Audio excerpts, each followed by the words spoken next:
But first they're going to tell the stranger our third point, which is the contents of their discussion. Back to verse 19. About Jesus of Nazareth, they reply.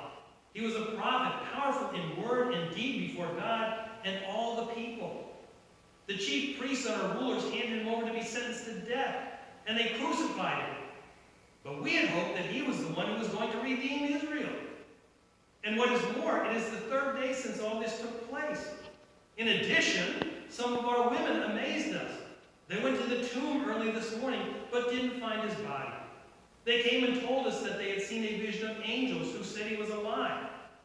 Then some of our companions went to the tomb and found it just as the women had said, but him they did not see.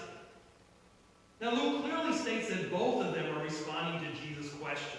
And so maybe they're taking turns. They're going back and forth. There's one stop to take a breath, then the other's going to continue on with it. And then this happened, and then this happened, and so they're going back and forth. Now what they said about Jesus was true. Everything they said here about Jesus is true. But again, they didn't have the complete picture. Let's examine what they said. Verse 19. They call him a prophet, powerful in word and deed before God and the people. So they call him a prophet. That's true, but it's not the whole picture. Actually, he was the prophet. He was predicted by Moses back in Deuteronomy chapter 18. He was this prophet that had long been expected. How do we know that? Well, we look at John chapter 1, where the priest asked John the Baptist, "Are you the prophet?" This expected prophet, this prophet that's supposed to come. Well, John told him, "No, I'm not the prophet. Go look for Jesus. Go look for Jesus." Well, Cleopas and his friend also said that Jesus was powerful before or in the sight of God and the people. That again is good, but it's not the whole picture. Actually, he's the omnipotent, all-powerful second person of the Godhead. In verse 21, they had hoped that he was the one that was going to redeem Israel. Oh my, their thinking is really so parochial, so narrow, so limited there. A military or political victory which would drive the Romans from Israel, that's a mere pittance. A mere pittance. Actually, Jesus' redemption was so much bigger than they thought. Because Jesus on the cross brought redemption of sin to the whole world. To the whole world. He brought freedom from enslavement to sin. Freedom to a life of joy and peace with God. A closeness to God where we can call him Father and mean it. Not just kind of speak to him like a stranger mumbling the Lord's Prayer and so on. This is what Calvary is all about. This is what it's all about. Jesus taking away your sin and mine.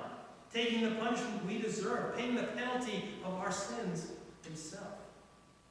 And the resurrection, that demonstrates to all humanity that God has accepted that payment of Jesus. And so the way to heaven is open through the empty tomb of Jesus. Now in verses 22 to 24, they're kind of amazed at the report of the women who said that some angels claimed that Jesus was alive. The women also said that the body of Jesus was not in the tomb. And some of the disciples went to confirm that statement. Now, get this.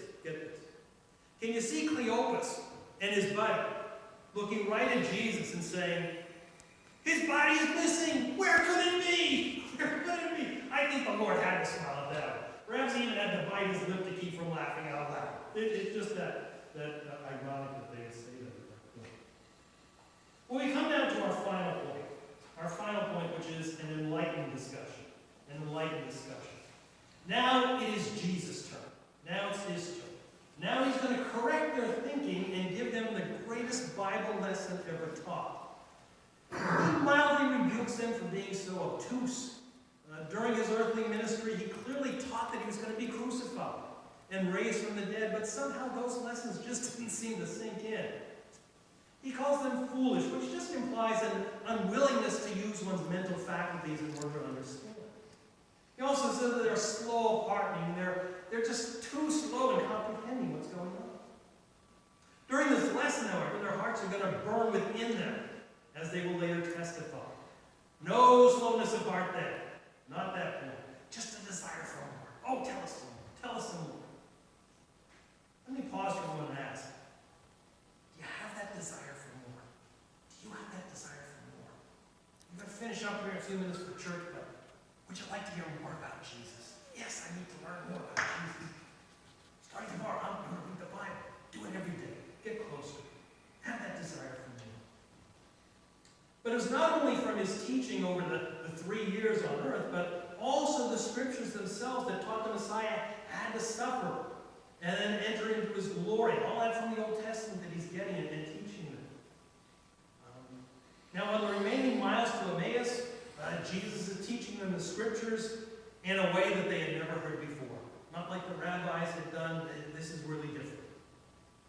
Unfortunately, Luke doesn't tell us what Jesus, passages that Jesus quoted. But wouldn't that have been great to listen into that? Oh, I would have loved to hear that. Well, my friends, we are almost at Emmaus ourselves and so have to come to a close. But let me conclude with a question that came to my mind as I contemplated this passage. Why these two men? Why these two men? Jesus had many followers. Why is he spending time with these two? Well, we read nothing more about Cleopas in the New Testament, and the identity of the other person has never been discovered throughout the history of the church. So why these two ordinary people? Well, I believe the answer is that Jesus wants everyday, ordinary people to follow him. Most of the headliners, the great, the rich, and the famous, most of them believe they have everything, and so they really don't need Jesus. But ordinary folks are more willing to consider him. Perhaps that's why this person is not named, because God wants you to fill your name in that passage. What was Cleopas and you that want to hear Jesus? And perhaps this morning your heart is burning with the flame that Jesus alone has kindled. If that's so, there's something you two have to do. Verse 28 says, as they approached the village to which they were going, Jesus acted as if he were going farther. But they urged him strongly, stay with us, for it is nearly evening. The day is almost over. So he went in to stay with them. Jesus will not force himself upon you. If you wish to let him pass by, he will do so. But let me warn you, if you reject him, he will also reject you when you die. He is clearly taught that. This may be your last opportunity. Could be your last opportunity. Hopefully you will not let him pass by, and like these two on the road to Emmaus, you strongly urge him to stay with you, to become your Lord and your Savior. All you have to do is simply invite him into your life. Just ask his forgiveness and he will come and be with you. Today is Easter. Easter is a joyous day. It's a day to rejoice in the fact that Christ has conquered sin and death and is more than willing to give you new life. So don't mistake his identity. Don't just think of it, well, he was a teacher, he was some guy in a book and years ago, and he's passed, and that's a mistaken identity. Don't miss who he actually is. Invite him into your life and have him stay with you. Let's pray. Heavenly Father, we consider these words. We see the humor in them, the fun in them, and the joy that Jesus had in doing this. And Father, this morning I just pray if there is somebody that needs to have Jesus in their life, Lord, that they would just say a simple prayer asking him to be a part of it, asking him for forgiveness, and asking that Jesus would stay with them forever. And Father, this morning as we are continuing on, we just pray, Lord, that our hearts would be open, that those who do trust you and believe in you will continue to do so, that our hearts would be lifted up in these difficult days. Lord, that they would see and hear Jesus teaching us, even though we may not be together physically.